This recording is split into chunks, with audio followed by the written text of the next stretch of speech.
سورہ توبہ cassette number 15۔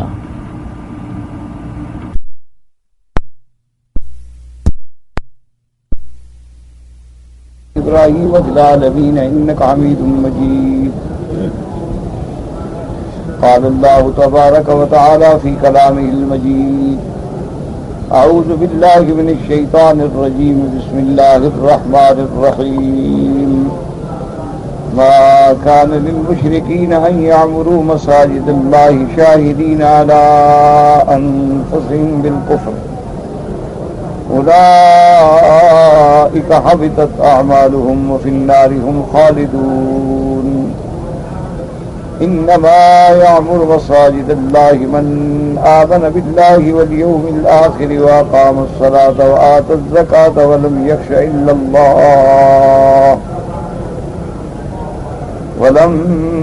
إلا الله فعسى أولئك أن يكونوا من المهتدين۔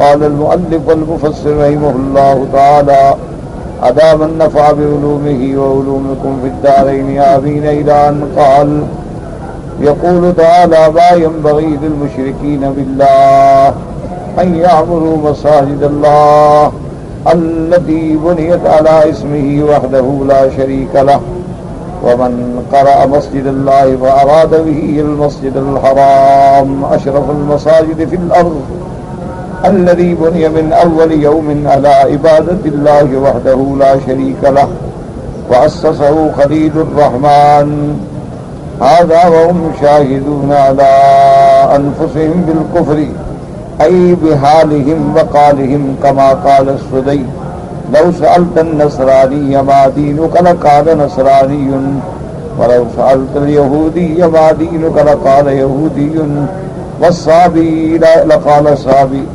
والمشرك لقال مشرك، أولئك حبطت أعمالهم أي بشركهم وفي النار هم خالدون۔ اب مفسر رحمۃ اللہ علیہ ان آیات کی تفسیر فرماتے ہیں کہ اللہ نے فرمایا کہ ما ينبغي للمشرکین باللہ، یہ بات زیب ہی نہیں دیتی، لائق ہی نہیں، سجتی نہیں کہ مشرک اور اللہ کا گھر بنائیں، کیونکہ اللہ کا گھر تو اللہ کی عبادت کے لیے ہوتا ہے۔ اللہ کا گھر تو موحد بناتے ہیں، مومن بناتے ہیں، موحدین بناتے ہیں۔ مشرکین کا کیا تعلق ہے کہ وہ اللہ کا گھر بنائیں؟ یعنی ان کو یہ بات زیب ہی نہیں دیتی، سجتی نہیں، ورنہ تو مشرکوں نے کعبہ بنایا۔ اسی طرح بہت سارے کافر جو ہیں وہ مساجد میں بھی چندہ دے دیتے ہیں، لیکن یہ بات ان کو سجتی نہیں ہے، اس لیے کہ لوہار کا کام لوہے میں کام کرنا ہے اور سونار کا کام سونے میں کام کرنا ہے۔ اب آپ سونا کبھی لوہار کے پاس نہیں لے جاتے اور لوہا کبھی سونار کے پاس نہیں لے جاتے، تو جب اللہ کا گھر ہے ہی اللہ کی عبادت کے لیے تو مشرک کا کیا تعلق ہے؟ تو اس لیے اللہ نے فرمایا کہ ما کان للمشرکین ان یعمروا مساجد اللہ۔ اب اس میں دو قراتیں ہیں، بعض قراء نے فرمایا مساجد اللہ اور بعض نے فرمایا مسجد اللہ۔ اگر مسجد اللہ پڑھا جائے تو مراد ہے مسجد الحرام، کیونکہ مسجد الحرام ہی تو اشرف المساجد ہے، ساری کائنات میں سب سے افضل ترین بقعہ جو ہے وہ اللہ کا کعبہ ہے، اور تمام کائنات عالم کی مساجد میں افضل ترین مسجد جو ہے وہ مسجد الحرام ہے، اور اس کے بعد مسجد نبی صلی اللہ علیہ وسلم اور اس کے بعد مسجد اقصی، کیونکہ اسی طرح ثواب آیا ہے احادیث مبارک میں کہ مسجد اقصی میں ایک نماز کا ثواب 500 اور مسجد النبی صلی اللہ علیہ وسلم میں 1000، اور ایک روایت میں 50,000 ہے، لیکن وہ روایت ضعیف ہے۔ 1000 کی روایت جو ہے وہ کبھی اللہ چاہے جتنا اخلاص سے بڑھا دے، اور مسجد الحرام میں ہے 1,00,000۔ اور پھر جیسے کہ محدثین مفسرین نے فرمایا کہ 1,00,000 تو نماز پہ آیا، اب نماز جماعت سے ہوگی تو پھر جماعت کے درجات بڑھ جائیں گے، نماز مسجد میں محلے کی مسجد میں ہوگی تو وہ اور 25 درجے بڑھ جائیں گے، جامع مسجد میں ہوگی تو 27 درجے بڑھ جائیں گے، اور ویسے بھی اللہ جس کو چاہے بڑھا دیں۔ تو اس لیے اللہ نے فرمایا، اور مفسر فرماتے ہیں کہ مساجد اللہ التی بنیت علی اسمہ، کہ مساجد تو اللہ کے نام پہ بنتی ہے، وَأَنَّ الْمَسَاجِدَ لِلَّهِ فَلَا تَدْعُوا مَعَ اللَّهِ أَحَدًا عَلَى اسْمِهِ وَحْدَهُ لَا شَرِيكَ لَهُ۔ اور فرماتے ہیں کہ جس نے پڑھا مسجد اللہ یعنی افراد کے ساتھ، مساجد جمع ہو گئی، مسجد مفرد ہو گئی، تو مراد ہوگی مسجد الحرام، اشرف المساجد فی اللفظ، ساری زمین میں سب سے بہتر افضل ہے، الذی بنی من اول یوم علی عبادت اللہ وحدہ لا شریک لہ، جس کی بنیاد ہی اللہ کی توحید پہ رکھی گئی۔ کیوں؟ دیکھیں نا کہ بظاہر تو ہم اس بنا کو چنتے ہیں جو سیدنا ابراہیم خلیل علیہ السلام، تو ابراہیم الخلیل جو ہے وہ امام الموحدین، ابو الانبیاء والمرسلین، اور جنہوں نے اللہ کی توحید میں بڑے سے بڑے امتحان سے گزرے ہیں، تو انہوں نے اس کعبے کی بنیاد رکھی۔ اچھا، اگر اس سے پہلے چلے جائیں تو سب سے پہلے بنیاد ملائکہ نے رکھی، تو ملائکہ بھی تو صرف اللہ کی عبادت کرنے والے ہیں۔ ملائکہ کے بعد حضرت آدم علیہ السلام نے رکھی، تو حضرت آدم علیہ السلام بھی تو اللہ کی عبادت کرنے والے ہیں۔ اس کے بعد حضرت ادریس علیہ السلام نے رکھی، پھر انبیاء میں حضرت ابراہیم الخلیل علیہ السلام۔ تو اس لیے اس گھر کی، اس مسجد کی بنیاد ہی اللہ کی توحید ہے، تو مشرکین کا کیا تعلق کہ خدا کا کعبہ بنائے، اور پھر بنانے کے ساتھ کا ماشاءاللہ عمل کیا کیا کہ اللہ کا کعبہ بھی بنا دیا اور بتوں سے بھی بھر دیا۔ اب اس کے بعد فرماتے ہیں مفسر رحمۃ اللہ علیہ کہ اللہ نے فرمایا کہ شاہدین علی انفسہم بالکفر، کہ اپنے نفسوں پہ گواہی دینے والے کفر کی۔ کیا معنی یہ ہے کہ یا تو ان کے حال سے ہی ظاہر ہے، جب بتوں کو سجدہ کر رہا ہے تو گواہی دے رہا ہے مشرک۔ تو اسی طرح یا بعض علماء نے فرمایا کہ نہیں، وہ تو زبانی اعتراف بھی یہی کرتے ہیں کہ اگر آپ کسی یہودی سے پوچھیں کہ بھئی ماں دین کا جی آپ کس دین پہ ہیں، تو وہ کہے گا میں یہودی ہوں۔ نصرانی سے پوچھیں تو وہ کہے گا میں نصرانی ہوں۔ اسی طرح صابی سے پوچھیں تو وہ کہے گا بھی میں صابی ہوں، اور مشرکین مکہ بھی کہتے تھے کہ میں مشرک ہوں۔ تو اس لیے بہرحال یعنی شاہدین علی انفسہم بالکفر، اللہ نے فرمایا یہ بدبخت اپنی زبان سے اپنے کفر پہ گواہ ہیں، پھر خدا کی گھر بنانے کا کیا مطلب؟ چلو ایک آدمی تو ہوتا ہے نا دھوکے میں کہ نہیں سمجھتا ہے کہ میں توحید پہ ہوں اور ہوتا شرک پہ ہے، لیکن یہ تو کھلے ہوئے شرک پہ ہیں۔ یہ ان کا حال اور کال دلالت کر رہا ہے کہ یہ شرک پہ ہیں، کہ جب ایک آدمی اللہ کے گھر میں بت رکھ دے، 360 بتوں کو رکھے، اور صفا پہ بت ہے، مروہ پہ بت ہے، زمزم کے پاس بت ہے، اور جب عمرہ کرتے ہیں، حج کرتے ہیں، پہلے بتوں کو بھی آگے باقاعدہ تبرک سے چاٹتے ہیں، مسح کرتے ہیں، ان کے آگے جھکتے ہیں، سجدے کرتے ہیں، ان کے قدموں میں آگے نظر دیتے ہیں، جانور ذبح کرتے ہیں، اور بلکہ جب لبیک پڑھتے ہیں تو ان کو بھی اللہ کا شریک گردانتے ہیں۔ تو اس سے بڑی شہادت کیا ہوگی کہ جو اپنی زبانوں سے کہتے تھے کہ لبیک اللہم لبیک، لبیک لا شریک لک لبیک الا شریکا تملکہ وما ملک، تو اس سے بڑی شہادت کیا ہوگی ان کے کفر کی۔ اس لیے حضور پاک صلی اللہ علیہ وسلم نے جب سنا کہ مشرکین لبیک پڑھ رہے ہیں، لبیک اللہم لبیک لبیک لا شریک لک لبیک، تو فرمایا ماں بس یہیں تک ٹھہر جاؤ، یہی تو میں دعوت دینے آیا ہوں۔ انہوں نے کہا الا شریکا تملکہ وما ملک، کہ میرا اللہ مگر وہ جو تو نے خود شریک بنائے، ویسے ان کا بھی مالک تو ہے، یہ تیرے مالک نہیں ہے لیکن ہے تیرے شریک، ان کو تو نے اپنا شریک بنا دیا ہے۔ اور بعین ہی اللہ تبارک و تعالی رحمت فرمائے، یعنی بغیر تعصب کے، بغیر غصے کے، بغیر جھگڑے کے اللہ کا قرآن کا ترجمہ اپنے گھر میں لے کے بیٹھ جائیں اور دیکھیں کہ مشرکین جو بتوں کی عبادت کرتے تھے وہ کیا کہتے تھے کہ یہی حاجت روا ہے، کہتے تھے نہیں ہؤلاء شفعاؤنا عند اللہ، وہ کہتے تھے کہ بھئی نہیں، ہر کام تو اللہ کرتا ہے، رازق بھی وہی ہے، مالک بھی وہی ہے، خالق بھی وہی ہے، پالنہار بھی وہی ہے، آسمان و زمین کے پیدا کرنے والا بھی وہی ہے، لیکن یہ جو ہے نا یہ ہمارے سفارشی ہے، یہ ہمارے سفارشی ہیں، شفعاؤنا عند اللہ، اللہ کے ہاں یہ ہماری سفارش ہے، اور ان کی عبادت ہم اس لیے کرتے ہیں یقربونا الی اللہ زلفیٰ، یہ ہمیں اللہ کے قریب کر دیتے ہیں۔ ہمیں ایک ذریعہ مل جاتا ہے نا کہ ہم ان کی عبادت کرتے ہیں، یہ اللہ کو سفارش کر دیں گے، ہماری بگڑی بن جائے گی۔ اچھا اب یہ بھی سمجھ لو کہ مکے والے مشرک ہوں یا آپ کے ہندو مشرک ہوں، پاگل تو نہیں ہیں۔ اگر وہ پاگل ہیں تو پھر ان کے لیے تو مذہب کی ضرورت ہی نہیں۔ ایک آدمی پاگل ہو جائے اس کے لیے کیا کلمہ ہے، کیا دین ہے، کیا نماز ہے، کیا روزہ ہے؟ پاگلوں کے پاس بھی نبی بھیجا جاتا ہے۔ پاگل خانہ جو ہے وہاں آپ کبھی گئے تقریر کرنے کے لیے؟ تو مولوی نہیں جاتا تو نبی کیسے جائے گا؟ تو بات سمجھیں کہ وہ بھی جانتے تھے کہ یہ تو پتھر کے بت ہیں، ہم نے بنائے ہیں، یہ حرکت بھی نہیں کر سکتے، چل بھی نہیں سکتے، دوڑ بھی نہیں سکتے، بھاگ بھی نہیں سکتے، بول بھی نہیں سکتے، تو سفارش کیا کریں گے؟ بات کو سمجھا کریں کہ ان کا دماغ کو خراب تو نہیں ہو گیا تھا نا، پاگل تو نہیں ہو گئے تھے کہ بھئی جتنے بت ہیں وہ خود بناتے ہیں۔ آج بھی آپ جا کے دیکھ لیں، بتوں کے پجاری جتنے ہیں ان کے بت تو دیوی دیوتا سب خود بناتے ہیں۔ اچھا اب بڑا آدمی ہو گیا، اس نے سونے کا بنا لیا، کچھ درمیانہ آدمی چاندی کا بنا لیا، اس سے کم والے نے پیتل کا بنا لیا، اس سے کم والے نے لوہے کا بنا لیا، کسی نے لکڑی کا بنا لیا، کسی نے مٹی کا بنا لیا، بناتے تو خود ہیں۔ اچھا آج کل تو خیر خدا سستے ہو گئے، پلاسٹک کے بھی بنے ہوئے مل جاتے ہیں، وزن بھی نہیں ہوتا نا، 2-3 خدا جیب میں ڈال لو۔ اچھا اب جناب بات یہ ہے کہ وہ کو پاگل تھے کہ کہتے تھے کہ یہ ہماری سفارش کریں گے؟ وہ تو بولتے نہیں سفارش مٹی کریں گے۔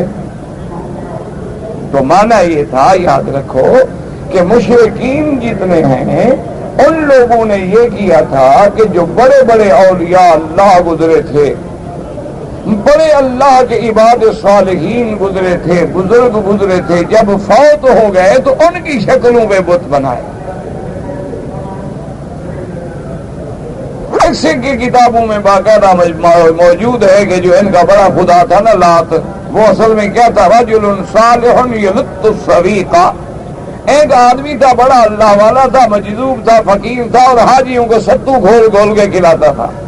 جب وہ مر گیا اس کے نام پہ بت بنا لیا، اس کی شکل پہ، کہ یہ وہ لات ہے۔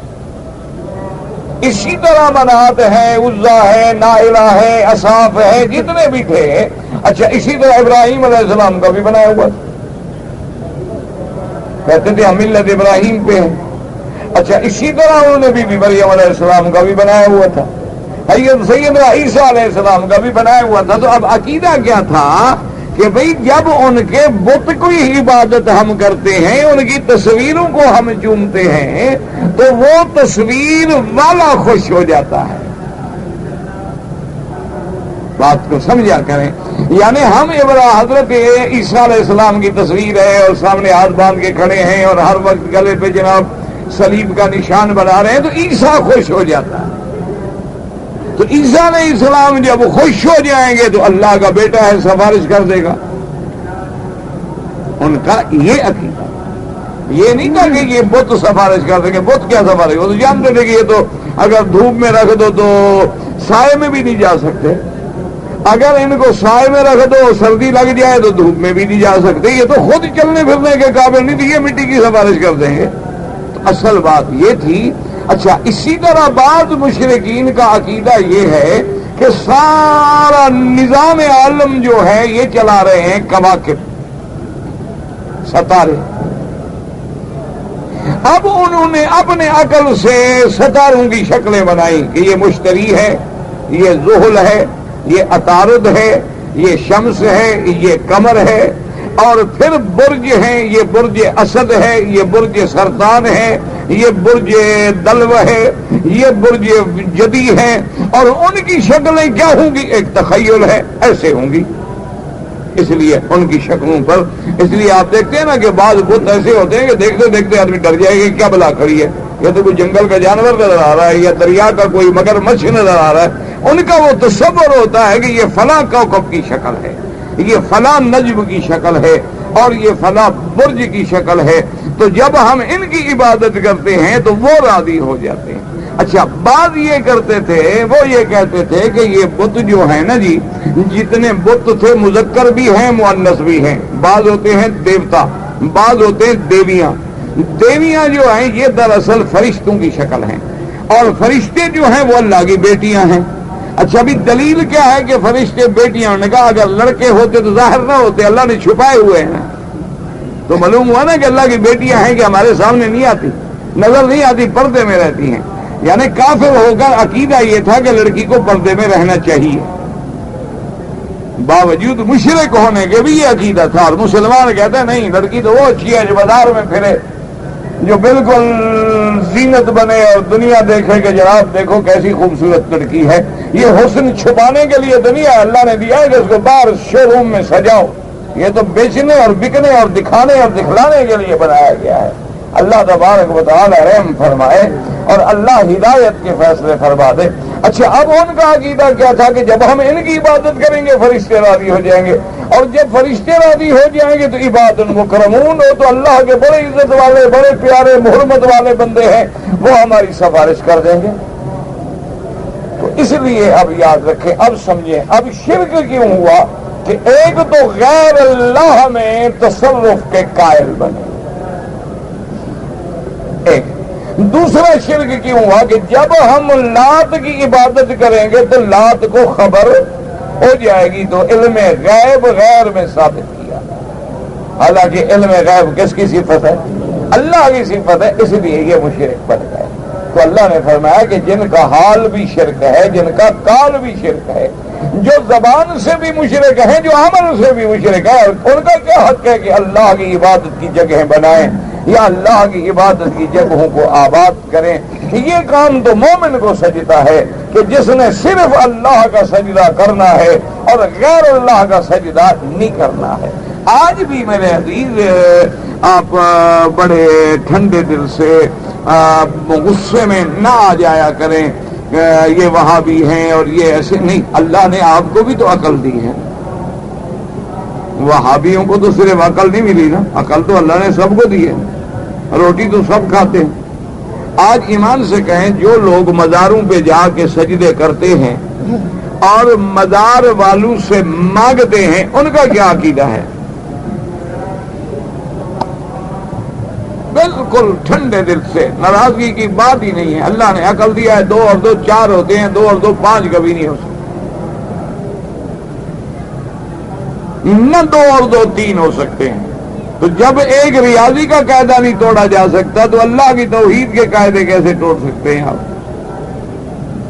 اب ایمان سے کہیں ٹھنڈے دل سے، ابھی دیکھ لیں مثلا خدا کے گھر کا طواف ہو رہا ہے، ٹھیک ہے، اس میں عربی بھی ہیں، اجمی بھی ہیں، ہندی بھی ہیں، سندھی بھی ہیں، بنگالی بھی ہیں، برمی بھی ہیں، پشتون بھی ہیں، افغان بھی ہیں، ہر بولی بولنے والے، ملائیشیا، انڈونیشیا، ہر دنیا کا آدمی. الحمدللہ اللہ قیامت تک اس گھر کو عزت والا رکھے، اور اسی طرح اللہ تبارک و تعالی اس گھر کے ابر و آبان کو قیامت تک قائم و دائم فرمائے. اب دیکھیں یہ سارے جو طواف کر رہے ہیں، گھوم رہے ہیں، اچھا کوئی اپنی زبان میں ہندی میں لگا ہے، سندھی میں لگا ہے، بلوچی میں لگا ہے، بروہی میں لگا ہے، کوئی آدمی جناب پشتو میں لگا ہوا ہے، کوئی فارسی میں لگا ہوا ہے، کوئی آدمی انگریزی میں لگا ہوا ہے، اچھا کوئی ملتزم پہ رو رہا ہے، کوئی مقام ابراہیم پہ سجدے پہ پڑا ہوا ہے، کوئی جناب حجر اسود کے بعد اللہ اکبر. یہ جو کر رہا ہے ان کا کیا عقیدہ ہے کہ جو کچھ ہم کر رہے ہیں خدا جانتا ہے یا نہیں جانتا ہے؟ اور سب کی بولیاں بھی خدا سمجھتا ہے، اور سمجھنے کے بعد جو ہم مانگتے ہیں اس کے دینے پر بھی خدا قادر ہے. اسی لیے وہ پھر رہے ہیں نا، مانگ رہے ہیں. اگر یہ پتا ہو کہ وہ سنتا نہیں، وہ دیتا نہیں، یا نعوذ باللہ دے نہیں سکتا تو کوئی پکارے گا؟ اچھا اب مجھے بتائیں کہ جب آپ قبر پہ جاتے ہیں، وہاں آپ پھیرے لگاتے ہیں، ہاتھ باندھ کے کھڑے ہیں اور اتنے خشوع خضوع میں ڈوبے ہوئے ہیں، یا شیخ عبد القادر، یا داتا، یا معین الدین اجمیری، شیئا للہ، اور یہ سب کچھ کر رہے ہیں، کیا عقیدہ ہے؟ کہ وہ سنتے ہیں، تمہاری فریاد سن سکے ہیں. یعنی عربی بولو. جب تک پیر زندہ تھا عربی تھا تو اردو نہیں جانتا تھا، اگر پیر سندھی تھا تو پشتون نہیں جانتا تھا، اور پیر اگر پختون تھا تو وہ جناب پنجابی نہیں جانتا تھا. مرنے کے بعد ساری زبانیں سیکھ گیا ہے. نہیں ٹھنڈے دل سے ناراض نہ ہوں، اللہ نے عقل دی ہے، گھر میں جا کے غور کریں، فکر کریں. نہیں ابھی دیکھو نا، ابھی بھی دنیا میں پیر ہیں نا، الحمدللہ، عرب میں بھی ہیں، عجم میں بھی، ہر جگہ ہیں. اچھا، ہر بولی بولنے والے ہیں، ان سے جب دوسری زبان میں بات کرو تو پیر سمجھتا ہے؟ بنگالیوں کے پیر کے پاس جائیں ہیں، اس کے آپ سندھی میں بات کریں، سمجھتا ہے؟ اچھا، سندھی پیر کے بعد ایک بنگالی ہمارے طالب کو بھیج دیں، جا کے اپنی بنگالی میں بات کرے، وہ سمجھ لے گا؟ تو زندہ تو نہیں سمجھتا، مرنے کے بعد سب کی بولیاں سمجھنے لگ گیا ہے۔ آخر یہ کیا عقیدہ ہے، مجھے سمجھائیں اور غور کریں کہ کیا ہم وہ ایسا شرک تو نہیں کر رہے ہیں جو ابو جہل اینڈ کمپنی سے بھی آگے کا ہے؟ کہیں ہم اور آگے تو نہیں نکل گئے؟ غور کریں، سوچیں، سمجھیں کہ کیا کر رہے ہیں ہم۔ اچھا، اب جناب دیکھیں کہ عبد المطلب نے ایک دفعہ خواب دیکھا کہ زمزم نہیں مل رہا۔ خواب دیکھا تو خواب میں انہیں یہ دکھلایا گیا کہ کل جس جگہ ایک جانور ذبح ہونے کے بعد اس جانور کا کھال وال اوج ووج پڑا ہو تو اور وہاں کوا بیٹھ کے چونچے مار رہا ہے نا، بس اسی جگہ ڈھونڈنے کی کوشش کرنا، زمزم تمہیں مل جائے گا۔ تو اب جناب وہ سوچ رہے ہیں اور پریشان ہیں اور دیکھ رہے ہیں کیا کروں۔ تو عبد المطلب کہتے ہیں جب میں صبح آیا تو میں حیران ہو گیا کہ ایک آدمی جانور جو ہے ایک بت کے آگے ذبح کر رہا ہے۔ میں نے کہا میرا خواب تو سچا ہو گیا۔ اس کے بعد اس نے اٹھایا اور ایک جگہ پھینک دیا، دیکھا تو کبے بھی آ گئے۔ میں نے کہا مجھے خواب میں یہی دکھایا گیا۔ تو جیسے وہ بتوں کے آگے ذبح کرتے تھے، اسی طرح ایمان سے کہیں آج ہم مزارات پہ جا کے اٹے گھٹے چڑھاتے ہیں یا نہیں چڑھاتے؟ یہ بات سمجھ لو کہ آدمی یہ کہتا ہے جی کہ حضرت گزارش یہ ہے کہ مشرک جب ذبح کرتے تھے نا تو وہ بسم اللہ الرحمن الرحیم نہیں پڑھتے تھے۔ ہم جب ذبح کرتے ہیں چاہے مزار پہ کریں لیکن بسم اللہ اللہ اکبر پڑھتے ہیں۔ اچھا، مجھے آپ ایک مسئلہ بتائیں، اگر آپ حج پہ آئیں اور آپ کا حج ہے تمتع یا آپ کا حج ہے قران، تو اس حج کی بکری آپ کہاں دیں گے؟ کہاں ذبح کرنی ہوگی؟ مینا میں یا حرم میں؟ اچھا، اس کے بجائے آپ اس کو مدینے میں ذبح کر دیں اور بسم اللہ اللہ اکبر پڑھ کے ذبح کریں، ادا ہو جائے گی؟ کیوں؟ بسم اللہ اللہ اکبر پڑھا ہے آپ نے اور نیت بھی آپ کی یہی ہے کہ حج کی بکری ہے، تو مانا یہ ہوا کہ جہاں حکم ہے جب تک وہ چیز وہاں نہ پہنچے ادا نہیں ہوگی۔ تو یہاں تمہارے دماغ میں کیا ہے کہ جب تک قبر پہ نہ پہنچے بسم اللہ پڑھو یا نہ پڑھو ادا نہیں ہوگی۔ تو شرک کیا ہوتا ہے کہ اللہ کی بکری بھی ہدیا بالغ الکعبہ حتی یبلغ الہدی محلہ، قربانی کا جانور اپنی جگہ پہ پہنچے اور تیرا جانور بھی اپنی جگہ پہ پہنچے تب ہی جو شرک بنے گا نا۔ اب لاکھ بسم اللہ پڑھتے رہو، اس سے کیا ہو جائے گا؟ اما اہل بہ لغیر اللہ، جو غیر اللہ کے نام، بس نیت آ گئی غیر اللہ کا نام ہو گیا۔ اب آپ کہیں گے نہیں نہیں مولوی صاحب، ہم بزرگ کو ثواب دینا چاہتے ہیں، ثواب بزرگ کے نام پہ ذبح نہیں کیا، ہم نے ذبح اللہ کے نام پہ کیا ہے، بزرگ کو تو اس کا ثواب دینا ہے، تو ثواب تم پہنچاتے ہو یا اللہ میاں؟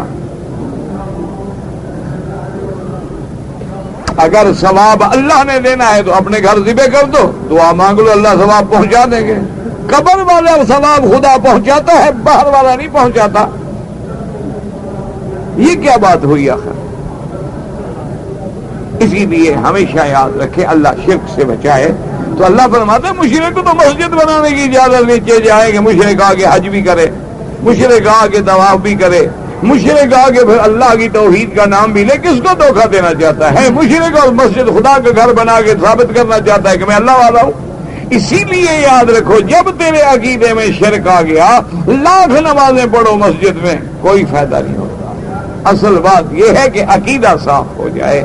اللہ تبارک و تعالی ہر مسلمان کے عقیدے کی اصلاح فرما دے۔ اس لیے فرمایا کہ ان کا بارے میں تو یہ ہے کہ یہ جو بھی عمل کریں گے اولئک حبطت اعمالهم، ان کے عمل برباد ہیں کفر کی وجہ سے، ای بشرکہم وفی النار ہم خالدون، یہ تو ہمیشہ جہنم میں رہنے والے ہیں، لاکھ مسجدیں بنا دے، لاکھ اللہ کا گھر بنا دے، یہ تو اللہ کے عذاب سے نہیں بچ سکتے۔ اس لیے دوسری جگہ قرآن فرماتا ہے وَمَا لَهُمْ أَلَّا يُعَذِّبَهُمُ اللَّهُ وَهُمْ يَصُدُّونَ عَنِ الْمَسْجِدِ الْحَرَامِ وَمَا كَانُوا أَوْلِيَاءَهُ إِنْ أَوْلِيَاؤُهُ إِلَّا الْمُتَّقُونَ وَلَكِنَّ أَكْثَرَهُمْ لَا يَعْلَمُونَ۔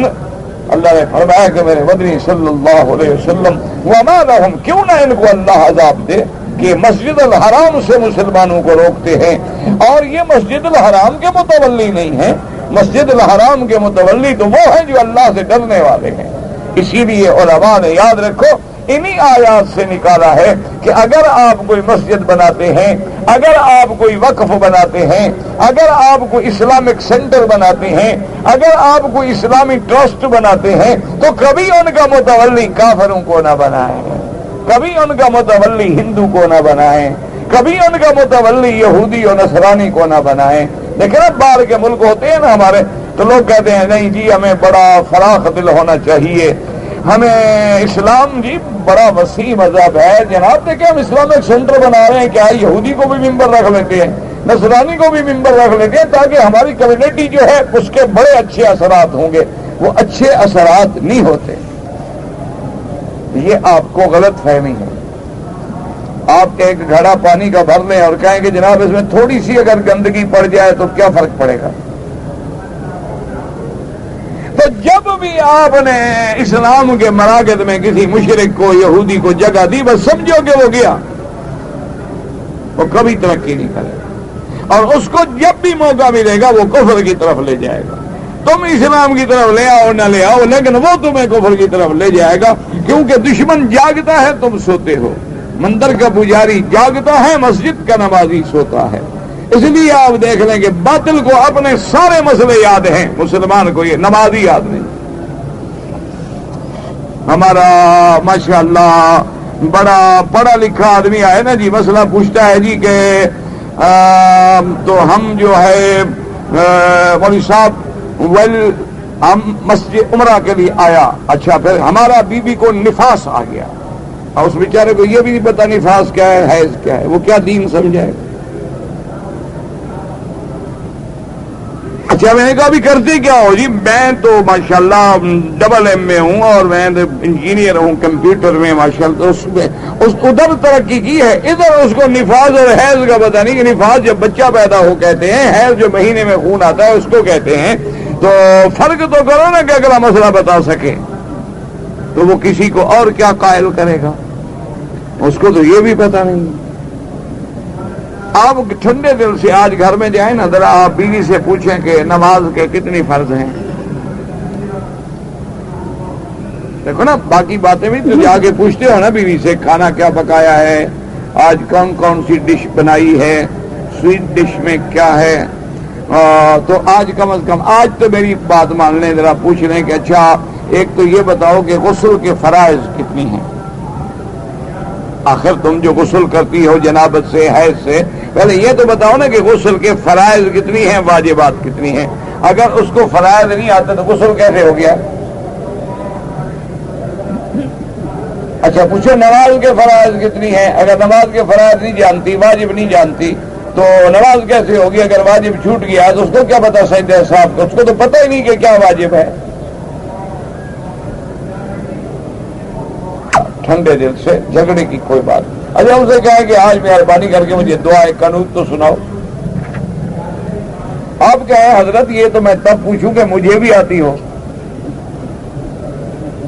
جب مجھے ہی نہیں آتی تو خام خواہ بیوی سے تکلیف کرنے کی کیا ضرورت ہے؟ جب شوہری چٹ ہے تو بیوی تو ڈبل چٹ ہوگی۔ انا للہ و انا الیہ راجعون۔ اور میں کیا کر سکتا ہوں میرے بھائی، اتنی چھوٹی سی کتابیں ہیں، کوئی کتاب نماز کی لے لو، نماز کے مسئلے سیکھ لو، گھر میں سکھا دو، خود بھی پڑھ لو، کوئی جھگڑا نہیں ہے، ہر زبان میں کتابیں موجود ہیں، اردو میں ہیں، عربی میں ہیں، فارسی میں ہیں، انگریزی میں ہیں، ہر زبان میں موجود ہیں۔ اچھا اب تو میں نے دیکھا ماشاءاللہ انہوں نے مسجدوں میں بعض جگہ ایسے اشتہار بھی دیے ہیں کہ باقاعدہ ان میں یعنی سکھایا ہے پریکٹیکل طور پہ کہ قیام کیا ہے، رکوع کیا ہے، سجود کیا ہے، تشہد کیا ہے، قعدہ کیا ہے، تاکہ کچھ تو سیکھے مسلمان۔ اتنا مہربانی کرو، اپنی نمازیں برباد نہ کرو، شرم نہ کرو کہ اب میں بوڑھا ہو گیا، داڑھی سفید ہو گئی اور مجھے ابھی نماز کے فرض نہیں آتے، یا مجھے ابھی نماز کے واجبات نہیں آتے، لوگ ہنسیں گے۔ لوگوں کا ہنسنا اچھی بات ہے، اگر جہنم میں مار پڑی تو وہ بری بات ہے۔ لوگ ہنسیں گے تو کیا ہو گیا، کیا کریں گے، کون ہنسے گا؟ آپ کتاب چھٹی لے کے گھر میں پڑھ لیں، آپ پڑھے نہیں، بیوی پڑھی، اس کو کہو سمجھ کے پڑھو، اس کو کوئی دوست پڑھا ہوا ہے اس کو بٹھاؤ گے، یار تاش کھیلتے ہو ذرا مجھے نماز تو سکھاؤ۔ ساری رات تاش تو کھیلتے ہو نا، کٹھے بیٹھ کے لڈو کھیلتے ہو، تاش کھیلتے ہو، ٹی وی دیکھتے ہو، وی سی آر پہ بیٹھتے ہو، فلمیں دیکھتے ہو، تو ایک دفعہ اللہ سے ڈر کے ذرا کٹھے بیٹھ کے نماز بھی سیدھی کر لو، کوئی حرج ہے؟ کوئی شرم کی بات ہے؟ 24 گھنٹے وہ کرتے رہتے ہو نا، اللہ کو آدھا گھنٹہ تو دے دو نا 24 گھنٹے میں، 23.5 گھنٹے تم نفس کو دے دو، صرف آدھا گھنٹہ اللہ کو دے دو، اپنی نماز صحیح تو کر دو تاکہ جب پڑھنے آؤ تمہیں پتہ تو ہو کہ نماز کیا ہے۔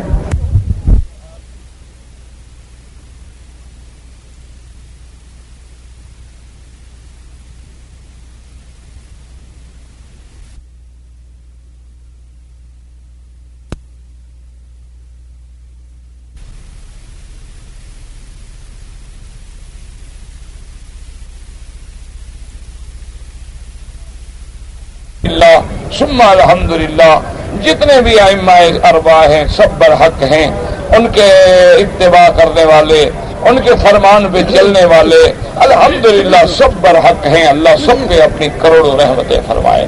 ہمیشہ اصول ہوتا ہے کہ تم ایک امام کے قول پہ عمل کرتے ہو تو یہ سمجھ کر کرو کہ انشاءاللہ یہ صحیح ہوگا لیکن خطا بھی ہو سکتا ہے، اور دوسرے امام پہ جو عمل کر رہا ہے یہ سمجھو کہ بظاہر تو غلط نظر رہا ہے لیکن ہو سکتا ہے کہ وہ صحیح بھی ہو، یعنی اس لیے احتمال خطا تو ہوتا ہے، لیکن بہرحال آپ جو ہے کسی پہ اعتراض نہ کریں، کسی کو برا نہ کہیں کہ تمام ائمہ کرام نے اپنی زندگیاں قرآن و حدیث کے سمجھنے میں، سمجھانے میں، اللہ کے دین کے مسائل کو نکھارنے میں صرف کی ہیں، اللہ ان کی محنتوں کو قبول فرما لے۔ جیسے میں نے کئی دفعہ آپ کو عرض کیا ہے نا میرا بھائی کہ اصل تو ہوتا ہے سونا چاندی، لیکن پھر جو ہے نا جیولر جو ہے، سونار جو ہے، اس کو جناب آپ کہتے ہیں اس کا ہار بنا دو، اس کے بندے بنا دو، اس کی انگوٹھی بنا دو، اس کا کنگن بنا دو، تب وہ آگے سنورتا ہے اور گلے میں آتا ہے۔ اسی طرح ائمہ کرام کا اصل سونا چاندی تو قرآن و حدیث ہے اور تو کوئی چیز نہیں، لیکن ان کو سنوار کے انہوں نے ہمیں بنا دیا ہے کہ یہ کتاب الطہارہ ہے، یہ کتاب الصلاۃ ہے، یہ کتاب الزکوٰۃ ہے، یہ کتاب الجنائز ہے، یہ کتاب فلاں مسئلے میں ہے، تاکہ امت کو جب بھی تکلیف ہو صرف وہی باب کھول کے جگہ دیکھ لیں۔ اتنا علم کس کے پاس ہوگا کہ ساری حدیثوں کے ذخیرے کو سامنے رکھے؟ اس لیے اللہ ان کی قبروں پہ کروڑوں رحمتیں فرمائے۔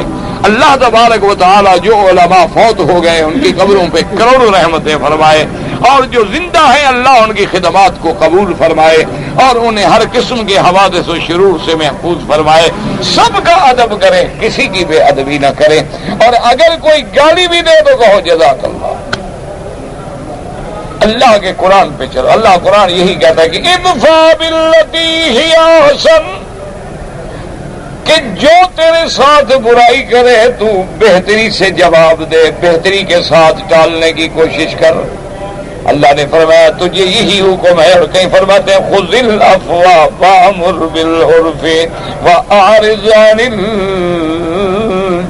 الجاہلین۔ اللہ سب پہ کروڑ رحمتیں فرما دے۔ اب دیکھیں اللہ نے فرمایا یہ کیسے ولی بن گئے؟ مسجدوں کے اولیاء وہ ہوں جو اللہ سے ڈرنے والے ہیں۔ وَلِهَذَا قَالَ تَعَالَى إِنَّمَا يَعْمُرُ مَسَاجِدَ اللَّهِ مَنْ آمَنَ بِاللَّهِ وَالْيَوْمِ الْآخِرِ الآخر. اللہ نے فرمایا وشهد تعالی بالایمان لما المساجد كما قال امام محمد حدثنا شريح قال حدثنا ابن وهب عن ابن عبد الله سن دراج عن ابي الصبح حدثه عن ابي الهيثم عن ابي سعيد الخدري رضي الله تعالى عنه ان رسول الله صلى الله عليه وسلم قال اذا رايتم الرجل يعتاد المسجد فاشهدوا له بالايمان. قال الله تعالى انما يأمر مساجد الله من آمن بالله واليوم الآخر. اللہ نے فرمایا کہ مسجدوں کو آباد کرنے والے، مسجدوں کو بنانے والے، مسجدوں کو زینت بخشنے والے تو وہ ہیں جن کا اللہ پر ایمان ہے اور آخرت پہ ایمان ہے. یاد رکھو ایمان باللہ میں ایمان بالرسول سب شامل ہو گیا. اس لیے فرماتے ہیں مفسر رحمۃ اللہ علیہ کہ فشہد تعالی، اللہ پاک نے خود قرآن میں گواہی دی ہے کہ مسجدوں کو جو آباد کرتے ہیں وہ ایمان والے ہوتے ہیں.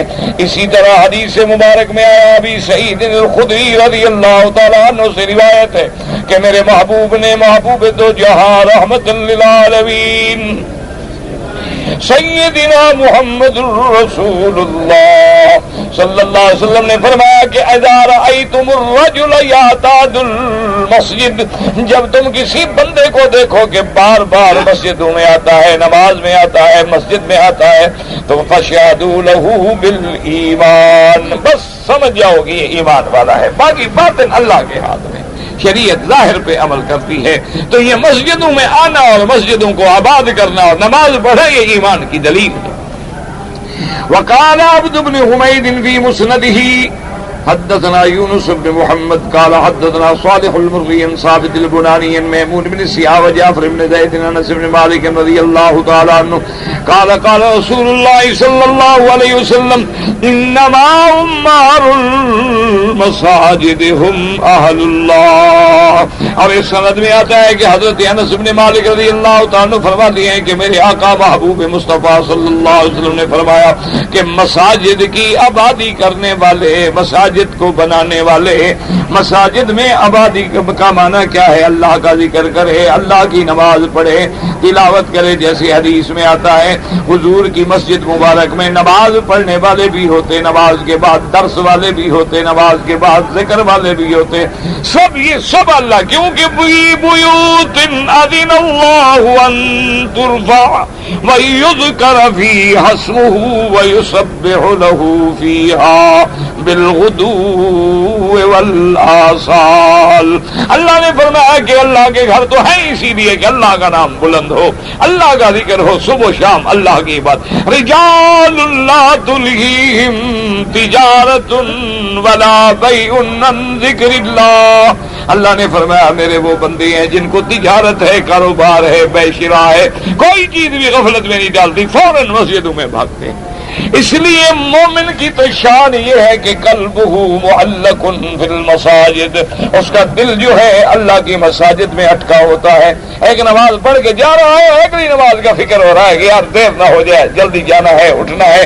اچھا کھانا کھا رہا ہے، یہی فکر ہے بھائی مہربانی کریں ذرا میں جلدی سو جاؤں تاکہ میری صبح نماز نہ چلی جائے، میری نماز نہ چلی جائے، مسجد نہ چلی جائے. اس لیے ایک روایت میں یہ بھی آتا ہے کہ مومن جب مسجد میں آتا ہے اس کو اللہ ایسے خوشی نصیب کرتی ہے کہ جیسے مچھلی پانی میں آگے تیرتی ہے، بھاگتی ہے، خوش ہوتی ہے. اور منافق کو مسجد میں لے آؤ تو ایسے معلوم ہوگا کہ جیسے پنجرے میں قید ہو گیا ہے کہ کب یار امام تو آج لمبی پڑ رہا ہے، جلدی ختم کرے، بھاگے پیچھے سے. اسی لیے دیکھا نہیں ہے کہ باہر کھڑے ہو جائیں گے میل دور سے، یہ سلام پھرے تو یہ حرم کا فاصلہ طے کرنے میں بھی دیر نہ لگے نا. باہر جو کھڑے ہوں گے تو جلدی سے نکل کے بھاگ جائیں گے. انا للہ و انا الیہ راجعون. اور اس کے بعد حضور صلی اللہ علیہ وسلم نے فرمایا دوسری روایت میں رواہ الحافظ ابو بکر البزار ان عبد الواحد بن غیاث صالح بن بشیر المری ان ثابت ان انس رضی اللہ تعالی عنہ قال قال رسول اللہ صلی اللہ علیہ وسلم عمار المساجد محل اللہ. اللہ کی مساجد کو آباد کرنے والے وہی تو ہیں اللہ تبارک و تعالی کے اہل و کہلانے والے. ثم قال لا نعلم وراء ثابت غیر صالح کا دار قطنی فی افراد من طریق حقامت بن عثمان بن دینار النبی عن اخیہ مالک بن دینار ان انس مرفوعا اذا أراد الله بقوم أحدا نظر إلى أهل المساجد فصرف عنهم ثم قال غریب. اس روایت مبارک میں یہ آتا ہے کہ اللہ پاک جب کسی قوم پہ کوئی آہمانہ مصیبت، آہمانہ بیماری، کوئی مصیبت نازل کرنا چاہتے ہیں تو پھر جب مساجد والوں پہ نظر پڑتی ہے تو اللہ اس مصیبت کو ٹال دیتے ہیں، کیونکہ اللہ کا جب ذکر ہو رہا ہو تو مصیبتیں ٹل جاتی ہیں. اسی لیے حدیث سے مبارک میں آتا ہے کہ اس وقت تک قیامت نہیں ہوگی حتی لم یقل فی الارض اللہ اللہ اللہ، جب تک کہ دنیا میں کوئی ایک بھی اللہ اللہ والا ہے قیامت قائم نہیں ہوگی. قیامت اس وقت قائم ہوگی علی شرار الخلق کہ سب اللہ کے ماننے والے، ایمان والے، اللہ کے ذکر والے، اللہ ٹھنڈی ہوا چلا کے سب کے روح قبض فرما لیں گے، اور باقی زمین پہ وہ لوگ رہیں گے جو برے ہوں گے، جو کافر ہوں گے، مشرک شرار الخلق. پھر قیامت قائم ہو جائے گی. تو اس لیے اللہ کا ذکر جہاں ہو رہا ہے یہ اللہ کے عذاب کو ٹال رہا ہے. اس لیے روایات مبارک میں آتا ہے کہ بندہ جب رات کو سوئے اگر آیت الکرسی پڑھ لے اور اس کے بعد سورت قل یا ایھا الکافرون، سورت اخلاص قل ھو اللہ احد، اور سورت فلق قل اعوذ برب الفلق، اور سورت ناس قل اعوذ برب الناس، یہ پڑھ کے دعا کر لے تو اللہ اس کے گھر کو نہیں بلکہ ساتھ والے گھروں کو بھی حفاظت میں رکھ لیتے ہیں. تو اللہ کے ذکر کے بڑے فائدے ہیں، لیکن شرط یہ ہے دعا کر کے اللہ ہمیں ذکر والا بنائے، اللہ ہمیں ذاکرین میں بنائے، اللہ ہمیں غافلین میں نہ بنائے. اللہ تبارک و تعالی ہمیں شاکرین میں بنائے اور کافرین میں نہ بنائے. اللہ کے بڑے مزے، ذکر کے بڑے مزے ہیں، لیکن شرط یہ ہے کہ کوئی آ کے چکھ لے. کوئی آئے اور ذکر میں آئے تو پتہ لگے نا کہ جب اللہ کے ذکر میں بندہ ڈوب جائے. اسی لیے کہتے ہیں کہ الصلاۃ لذکری، اسی لیے ہر جگہ قرآن کہتا ہے کہ میرا ذکر کرو بس، اذکر اللہ ذکرا کثیرا. اور کہیں فرماتے ہیں میرے بندے جب تو مجھے یاد کرتا ہے تو میں بھی تجھے یاد کرتا ہوں. فاذکرونی اذکرکم. دعا کرو اللہ ہمیں ذاکرین سے بنائے، اللہ تبارک و تعالی ہمیں غافلین سے نہ بنائے، اللہ تبارک و تعالی ہمیں کافرین سے نہ بنائے، اور اللہ ہمیں اہل ذکر اور اہل شکر اور اہل ایمان کی صحبت نصیب فرمائے. دعا کیا کریں تو تم میرے لیے کیا کرو، میں تمہارے لیے کیا کروں. یہ اسی طرح میرے بھائی گاڑی چلتی ہے اور چل رہی ہے. مومن کے پاس جو بڑا ہتھیار ہے نا وہ دعا ہے. بس سلاح المومن الدعا. ایک دوسرے کے لیے جب دعا کرتے ہو نا رحمت آ جاتی ہے. بس مانگنے والے میں یقین ہو نا. ایک بزرگوں نے بھی حکایت لکھی ہے، اللہ عالم کتنا صحیح ہے کتنا غلط ہے خدا جانتا ہے، لیکن ایسی حکایات جو ہوتی ہے نا بات کو سمجھانے کے لیے علماء ذکر کر دیتے ہیں. وہ کہتے ہیں کہ ایک اللہ والے تھے، بڑے فقیر تھے اور بڑے سخی تھے. وہ بیچارے بیمار ہو گئے تو طالب العلم آئے استاد کو دعا کرنے کے لیے. اب استاد بے حد بیمار بھی ہیں اور گھر میں بھی کچھ نہیں، اور استاد سخی تھے، طبیعت بڑی سخاوت تھی. دیکھا کہ طالب اکٹھے ہو گئے، اب ان کو کیا خدمت کروں، کیا کھلاؤں پلاؤں، ہے تو کچھ نہیں. تھوڑی دیر گزری تو آواز آئی باہر سے کہ کوئی بچہ جو ہے نا کوئی حلوہ بنا کے بیچ رہا تھا. یہ لوگ ہوتے ہیں نا حلوہ بنا کے تھال میں لے لیتے ہیں، مٹھائیاں بنا کے گلی گلی پھرتے ہیں بیچتے ہیں. تو کوئی بچہ بیچنے والا پھر رہا، انہوں نے کہا بھی اس کو بلاؤ. طالب جو تھے جناب وہ اس کو بلا کے لے آئے. اس کو بلا کے لے آئے تو اس بزرگ نے فرمایا کہ بھئی یہ تمہارے پاس حلوہ ہے نا، جتنے بندے بیٹھے ہیں تھوڑا تھوڑا وزن کر کے برابر برابر سب کو دو، کھلاؤ. اور نے کہا ماشاءاللہ آج تو گاہک لگ گئے. وہ جناب وزن کر کے دیتا کہ آگے ماشاءاللہ طالب تھے، طالب اور حلوہ کیسے چھوڑے. چاہے استاد بیمار ہو، استاد مر رہا ہو، حلوہ مل رہا ہے، حلوہ کہتے مولوی چھوڑ دے. او جناب خیر سارا حلوہ جب کھا گئے فارغ ہو گئے تو بچے نے کہا کہ حضرت پیسے اتنے بنتے ہیں. انہوں نے کہا پیسے تو نہیں ہیں. کہا مولوی صاحب کمال کی بات ہے، سارا حلوہ میرا تقسیم ہو گیا ہے، میرا باپ کا حلوہ تھوڑا ہے. میں تو ایک دکاندار ہے وہ تھال حلوے کا بنا کے دیتا ہے کہ بیچ کے آؤ تو تمہیں اتنی مزدوری دوں گا. تو وہ تو میری چمڑی ادھیڑ لے گا، میں کہاں سے اس کو جا کے پیسے دوں گا، مجھے پیسے دے. انہوں نے کہا پیسے تو میرے بیٹا نہیں ہیں. انہوں نے کہا میں جو پیسے دے. اب بچے نے رونا شروع کر دیا. جب وہ رونے پہ آیا تو وہ بزرگ بھی رو پڑے کہ یار بات تو ٹھیک ہے، اس کا پیسہ تو بنتا ہے، اور جو طالب بیٹھے تھے وہ بھی رو پڑے، تو کچھ دیر نہیں گزری کہ اللہ نے پیسے بھیج۔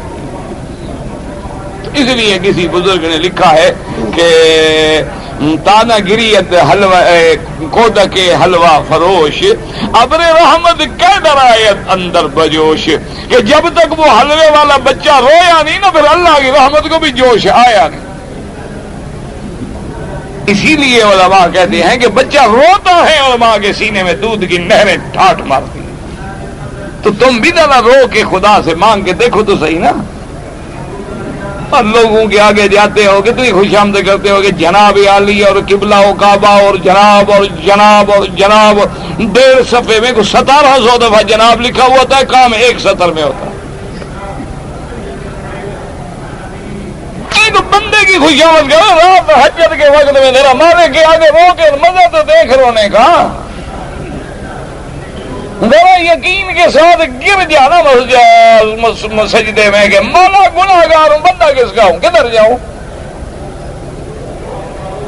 میرے بغیر تیرے لیے بندے تو کروڑوں ہیں لیکن میرا تو رب کوئی نہیں،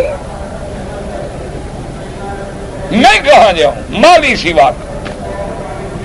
تو جب اس طرح رو کے مانگو گے نا، بس دیکھو ملتا ہے کہ نہیں ملتا۔ بس دعا کر کے اللہ مانگنے کی توفیق دے اور مانگنا سکھا دے اور مانگنے کا آداب نصیب فرما دے اور مانگنے والوں کا ساتھی بنا دے۔ بس دعا کیا کرو، پھر گاڑی چل پڑے گی انشاءاللہ، پھر اللہ کی رحمت ہی رحمت ہوگی۔ اب جناب اس حدیث سے مبارک میں آتا ہے، اور الحافظ البہائی فی المستقصى بالنبی بسندہ الی ابی امیۃ الترسوسی حدثنا منصور بن صفی حدثنا صالح البری عن ثابت بن انس مرفوعا يقول الله تعالى وعزتي وجلالي الله انی لأمر الذی لابن فإذا نظرت إلى عمار بيوتي وإلى المتحابين فيها وإلى المستغفرين بالأسحار صرفت ذلك عنهم۔ اس حدیث میں آتا ہے اللہ فرماتے ہیں مجھے اپنی عزت و جلال کی قسم ہے کہ میں جب ارادہ کرتا ہوں اپنے بندوں پہ عذاب دینے کا اور دیکھتا ہوں ان نمازیوں کو تو عذاب ٹالنے کا۔ دعا کرو اللہ عذاب ٹالنے کا۔ یا اللہ ہمارے گھروں سے، اولادوں سے، بچوں سے اپنے عذاب رفع فرما دے، ستر فرما، رحم فرما دے۔ اللہ اللہ اللہ اللہ فرماتے ہیں کہ فَإِذَا نَظَرْتُ إِلَىٰ عُمَّارِ بُيُوتِي وَإِلَى الْمُتَحَابِّينَ فِيهَا، کہ جب میں اپنی مسجد میں اپنے گھروں میں عبادت والوں کو دیکھتا ہوں اور میرے لیے آپس میں محبت کرنے والوں کو دیکھتا ہوں اور مستغفرین بالاسحار اور سحر کے وقت میں اللہ سے معافی مانگنے والے کو دیکھتا ہوں تو میں اپنے عذاب کو پھیر دیتا ہوں۔ اللہ تبارک و تعالی سے دعا کرے اللہ عذاب اپنے ٹال دے، اللہ عالم اسلام پہ رحمتوں کی بارشیں برسا دیں، اللہ ہماری ظاہری باطنی گھریلو سب بیماریاں پریشانیاں سب دور فرما کے ہدایت کے فیصلے فرما دیں، اور اللہ ہمیں آپس میں محبت والا بنائیں۔ اللہم الف بین قلوبنا واصلح ذات بیننا واہدنا سبل السلام ونجنا من الظلمات الى النور وجنبنا الفواحش ما ظهر منها وما بطن ومتعنا بأسمائنا وأبصارنا وقلوبنا وأزواجنا وذرياتنا وتب علينا إنك أنت التواب الرحيم۔ اللهم اجعلنا من الشاكرين لك، اللهم لك الحمد كله ولك الشكر كله وإليك يرجع الأمر كله۔ ایک مسجد میں امامت کراتا ہوں اور میرا دل جو ہے ایک ہفتہ ہو گیا گھبراتا ہے نماز پڑھاتے ہوئے۔ اچھی بات ہے اللہ کے بندے، جب دل میں رکت پیدا ہوگی، اللہ کی خشیت پیدا ہوگی تو ڈرے گا کہ نہیں ڈرے گا؟ دیکھو نا جب خوف آتا ہے، دیکھو نہیں بندہ کانپنے لگ جاتا ہے۔ تو اللہ کی جو خشیت ماشاءاللہ ہے تو اچھی حالت ہے، گھبرانے کی کیا ضرورت ہے تمہیں؟ یہ کوئی بیماری نہیں کہ تم علاج کراؤ، یہ تو بہت اچھی بات ہے۔ اللہ تبارک و تعالیٰ کی رضا کی علامت ہے کہ اللہ کا خشوع و خضوع جو ہے دل میں پیدا ہو رہا ہے۔ اسی لیے آتا ہے نا تقشعر منہ جلود الذین یخشون ربہم، جو اللہ سے ڈرنے والے لوگ ہیں ان کے تو اللہ کے ڈر سے بال کھال کھڑے ہو جاتی۔ ایک آدمی نے 5,000 ریال امانت دی ہے، وہ چوری ہو گئے، مانگ رہا ہے۔ ایک سیدھی سی بات یاد رکھو، امانت بے زمان نہیں ہوتی۔ کیا مانا؟ امانت تم نے رکھی ہے، امانت چوری ہو گئی، آگ لگ گئی، ضائع ہو گئی تو میں واپس کرنے کا ذمہ دار نہیں ہوں، قرضے کا ذمہ دار ہوں۔ لیکن یہ دیکھ لو کہ اس کا جو چوری ہوئی ہے وہ صرف امانت والے پیسے چوری ہوئے ہیں، باقی کو چوروں نے ہاتھ ہی نہیں لگایا تو جھوٹ بول رہا ہے۔ اگر تمہارے 5,000 کے ساتھ اس کا بھی 5-10,000 ڈوب گیا ہے پھر تو سچی بات ہے نا۔ لیکن چور ایسے سمجھدار تھے کہ وہ گٹھلی پڑھ کے انہوں نے وہی اٹھائی ہے جس میں امانت تھی، تو معلوم ہوا حضرت کی امانت میں خیانت آ گئی ہے، وہ ادا کریں۔ پرفیوم جو ہے جن کے بارے میں الکحل ہوتا ہے، تقویٰ یہی ہے کہ بچیں۔ گو علماء متاخرین کہتے ہیں کہ اس کا استعمال جائز ہے، اس لیے کہ الکحل جو ہے وہ اپنی اصلی حالت میں نہیں رہتا بلکہ بدل جاتا ہے، اور دوسرا یہ ہے کہ وہ اڑ جاتا ہے، وہ قائم نہیں رہتا ہے۔ لیکن تقویٰ اسی میں ہے کہ آپ بچیں، عطر لیں جن میں پرفیوم نہ ہو۔ اگر آپ کو پرفیوم استعمال کرنے کا بہت زیادہ شوق ہے نا تو کافر بھی سمجھدار ہیں، ان کو پتا ہے کہ مسلمان کا حق ہمارا ضائع نہ ہو جائے، تو انہوں نے فری الکوہل پرفیوم بنا دیے ہیں، آپ وہ لے لیا کریں، اس میں پرفیوم میں وہ الکوہل نہیں ہوتا۔ قیامت میں اولاد کو باپ کے نام سے پکارا جائے گا، 1000 دفعہ تو یہ مسئلہ بتا چکے ہیں، کتنے دفعہ اگر پوچھو گے؟ تمہیں شوق ہے تو اپنے دنیا میں اپنی ماں کے ساتھ پکارا کرو، ہمیں کیا تکلیف ہے؟ ادعوہم لآبائہم، یہ نص قطعی کا مسئلہ ہے خدا کے بندے۔ جب قرآن میں بات آ جائے تو باقی بات سوچنے کی یا کسی کی قول کی کہ جی وہ حرامیوں کو پردہ ملے گا اور فلاں ملے گا اور ماں کے نام سے پکارا جائے گا، ماں کے نام کے ساتھ اگر حرامی بچے کو پکارا جائے تو آخر یہ تو پوچھا جائے گا نا تم تو ماں ہو، باپ کون ہے؟ پھر کیا رہا؟ یہ تو لوگوں کے ڈھکوسلے ہیں۔ جب قرآن کا مسئلہ ہے کہ سب کو باپ کے نام کے ساتھ پکارو اور اسی کے ساتھ اللہ پکاریں گے، کسی کو ثواب پہنچانا ہے دعا کریں یا اللہ اس عبادت کا، اس نفل کا، اس صدقے کا، خیرات کا ثواب فلاں آدمی کو دے، اور کیا؟ کچھ بھی نہیں، اللہ جانتے ہیں دے دیں گے۔ حنفی مسلک پہ ہوں تو حنفی مسلک میں رفع یدین نہیں ہے۔ امام ابو حنیفہ رحمۃ اللہ علیہ کے نزدیک صرف جب تکبیر تحریمہ کہی جاتی ہے اس وقت رفع یدین ہے، اور ان کے پاس حدیث ہے حضرت عبداللہ ابن مسعود رضی اللہ تعالیٰ عنہ کی۔ اور آج تک دنیا میں 1400 سال میں ایک بھی ایسا فتویٰ ہم نے نہیں دیکھا کہ جس نے یہ فتویٰ دیا ہو کہ رفع یدین نہ کرنے والے کی نماز نہیں ہوتی۔ عمرہ نفلی عبادت ہے، جس کے لیے بھی چاہیں کر سکتے ہیں، والد کے نام جس کے لیے چاہیں کے نام سے عمرہ کریں، نیت کریں گے نا بہرحال کہ اللہ اس کا ثواب فلاں کو عطا فرما۔ میرے کیسر سن کے لکھ رہے ہیں تو اللہ ہدایت دے۔ کچھ لوگ اگر رفع یدین کرتے ہیں کوئی حرج نہیں، ہم تو کبھی ان کو برا نہیں کہتے، جو ہمیں برا کہتا ہے اللہ ہدایت دے۔ اگر ایک آدمی حنفی المسلک ہے تو کیا امام کے پیچھے فاتحہ پڑھے گا؟ نہیں، کیونکہ ایک حدیث مبارک ہے کہ قراءۃ الامام جو ہے وہ مقتدی کی قراءت ہے۔ داڑھی کی مقدار جو ہے ایک مشت ہے، ائمہ اربعہ کا اس پہ اتفاق ہے۔ ایک چینل میں سنا ہے کہ عبد القادر جیلانی کا ولیوں کی گردن پہ پاؤں ہے، جس سے سنا ہے اس سے پوچھو، نہ قرآن ہے نہ حدیث ہے، میں مجھے کیا پتا؟ یہ بات نہ قرآن میں ہے نہ حدیث میں ہے نہ کسی کتاب میں ہے۔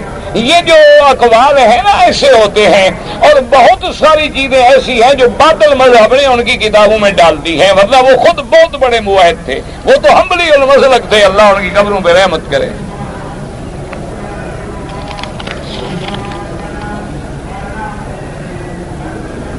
سے گناہ ہو گئے میرا بھائی، جب گناہ پہ آدمی کو ندامت ہو، فکر ہو کہ گناہ ہو گئے، یہی علامت ہے کہ اللہ راضی ہے، ورنہ تو فکر نہیں ہو۔ جب فکر ہو جائے کہ گناہ ہو گیا، میری غلطی ہو گئی، رو رہا ہے، توبہ کر رہا ہے، اللہ معاف کر دے۔ حجاج کرام کا اگر کسی بندے کا حق ہے، مثلا ایک آدمی نے آپ کو پیسے دیے کہ میری قربانی کر دینا، آپ نے نہیں کی، تو یہ حقوق العباد ہے، یہ آپ کو واپس دینے ہے ہر شکل میں، یہ توبہ سے معاف نہیں ہوں گے۔ اللہ پاک کسی کو بیماری ہے، کہتا ہے کوئی کھانستا ہے، ٹی بی ہے، کہ اللہ شفا دے میرا بھائی، اللہ سب پہ رحم کرے، بیماروں پہ بھی رحم کرے، اللہ سب پہ رحم کرے۔ کچھ عورتیں یہاں جو ہے پردہ نہیں کرتی، اللہ ہدایت دے میرے بھائی، ہم تو کہہ سکتے ہیں نا، اور تو کچھ نہیں کر سکتے۔ پہ کپڑا رکھنے کا حکم جو ہے وہ یہ ہے کہ حضور پاک نے سر ننگا کبھی نہیں کیا، تو حضور کا جو عمل ہے اس پہ ہم چلیں گے کہ نہیں چلیں گے؟ آپ نے ہمیشہ ٹوپی مبارک اور سر پہ امامہ رکھا۔ اور دوسری بات سمجھو کہ احرام میں مرد کو سر پہ کپڑا نہ رکھنے کا حکم ہے، پہلے رکھتا ہوگا تو اب نہ رکھے نا، جب پہلے ہی نہیں رکھتا تو اب کیا نہ رکھے؟ تو مسئلہ سمجھ نہیں آیا؟ بھائی احرام کی حالت میں مرد کے سر پہ کپڑا نہ ہو، کیا معنی آگے پیچھے بھی نہ ہو تو پھر احرام میں حکم دینے کی کیا ضرورت تھی؟ تو معنی آگے پیچھے حکم ہے رکھنے کا، صرف احرام میں نہ رکھنے کا۔ خود اپنے بھویں باریک کرے حسن کے لیے نہیں، ہاں کوئی عیب ہے اس کو اصلاح کر سکتی ہے کے لیے۔ ایک یہ ہے کہ گناہ کو چھوڑ دینا، اس پہ نادم یعنی شرمسار ہونا، دو پھر اس گناہ کو نہ کرنے کا پکا فیصلہ کرنا، یہ تین شرطیں ہیں۔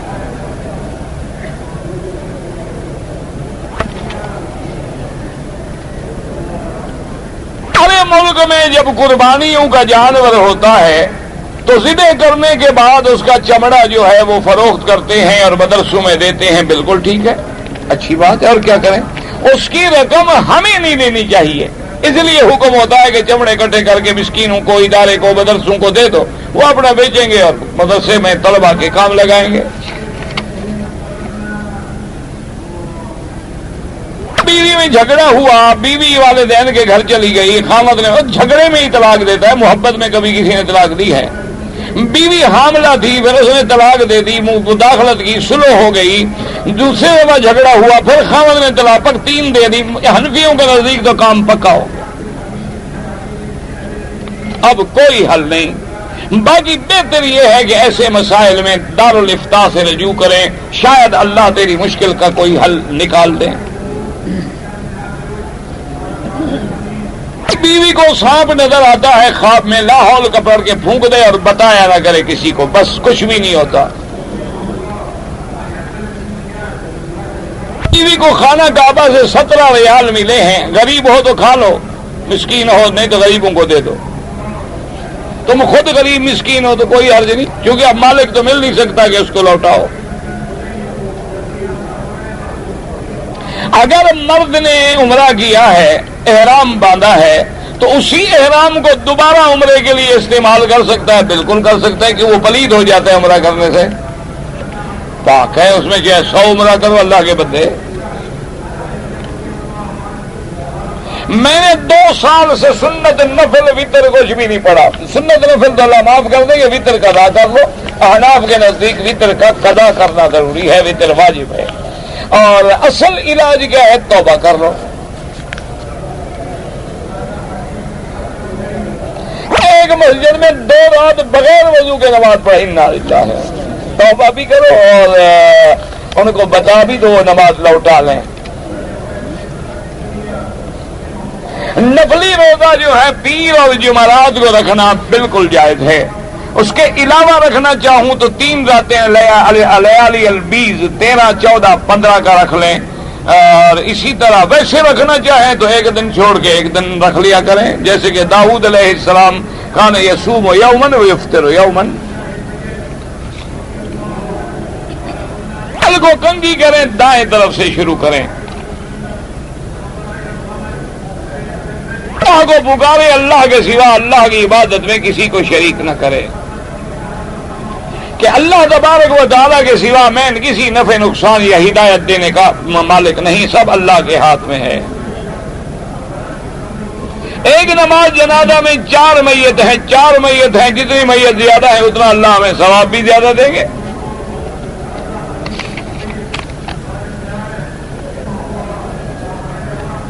صفا مروہ جو ہے ایسے کی آگے 14 چکر ہو گئے، وہ بالکل ادا ہی نہیں ہوئی، کیونکہ ختم ہونی تھی مروہ پہ، تم نے ختم کی صفا پہ، لہذا دوبارہ دوڑ کے اس کو ٹھیک کر لو، صفا سے شروع کرو، مروہ پہ ختم کرو، پھر جرمانہ کوئی نہیں ہوگا۔ آج کے بعد جو ہے سجدے میں گرنا، اصل سجدہ وہ ہے نفلی سجدے میں اللہ سے دعا کرو، لیکن بعد اوقات جیسے کہ علماء نے فرمایا کہ موسیٰ علیہ السلام کا جب معجزہ دیکھا، القی السحرۃ ساجدین، وہ سجدے میں گر گئے، تو وہ نماز کا سجدہ تو نہیں تھا، تو کبھی آدمی اللہ کے شکر کی وجہ سے بھی سجدے میں گر جاتا ہے، لیکن اصل وجہ یہ ہے کہ اللہ کے آگے سجدہ کرو، نفل نماز کے سجدوں میں دعا کرو۔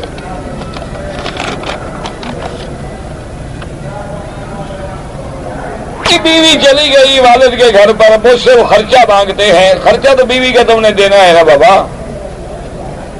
خرچہ تو تیرے ذمہ ہے ہی ہے، وہ چلی گئی ہے تم نے نکال دیا، ایسے بھی کوئی جاتا ہے تالی دونوں ہاتھوں سے بجتی ہے، بہرحال آدھا آدھا کرو، کچھ معافی مانگو، کچھ دے دو، سلو کر لو گے تو یہ دینا نہیں پڑے گا، وہ اسی لیے مانگ رہے ہیں کہ جھگڑا ہے نا، تم بیوی کو سلو کر کے گھر لے آؤ، سارے جھگڑے معاف، خرچے معاف، ہر چیز معاف، ورنہ خرچہ دینا پڑے گا، بیوی کا خرچہ، جب تک بیوی تیری ہے خرچہ تیرے ذمہ ہے۔ حیثیت سے زیادہ خرچ مانگتے ہیں وہ ناجائز ہے، آپ نے خرچہ اتنا دینا ہے جو آپ کی طاقت ہے۔ نکاح سے پہلے میری بیوی جس کا پہلے کسی سے نکاح ہو چکا تھا، اگر پہلا نکاح ہے اور دوسرا نکاح نہیں ہوتا، دوسرا نکاح انہوں نے نہیں بتایا، تمہارا کام ہے تحقیق کرنا، وہ اپنا عیب کوئی بتاتا ہے؟ یہ تمہاری ذمہ داری ہے، بیوی تم ڈھونڈ رہے تھے، وہ ڈھونڈو تو گلے سے نکال رہے تھے۔ رفع یدین بھی ثابت ہے، آمین بالجہر بھی ثابت ہے، اور آمین آہستہ کہنا بھی ثابت ہے، دونوں احادیث ہیں، تو مستحب مسئلے ہیں، اعلیٰ اولیٰ کے، یہ لڑائی کے مسئلے نہیں ہیں، خدا کے لیے امت کو نہ لڑائیں، امت کو ملائیں۔ مسلم شریف میں حدیث ہے کہ فاتحہ کے بغیر نماز نہیں ہوتی، بالکل ہمارا ایمان ہے، اور کوئی نماز ہے ہی نہیں جس میں فاتحہ نہ ہو، کوئی نماز ایسی ہو جس میں مجھے بتائیں کہ فاتحہ نہیں ہے تو میں کہوں گا نہیں ہوتی نماز، ہر نماز میں فاتحہ ہے، لیکن امام پڑھے یا مقتدی پڑھے، فاتحہ تو نماز میں آ گئی نا، فاتحہ کے بغیر تو نماز نہ ہوئی۔ سکیم کوئی آئی ہے اخباروں میں، مجھے کیا پتا، نہ مجھے سکیم کا پتا ہے، نہ مجھے فتوے کا پتا ہے۔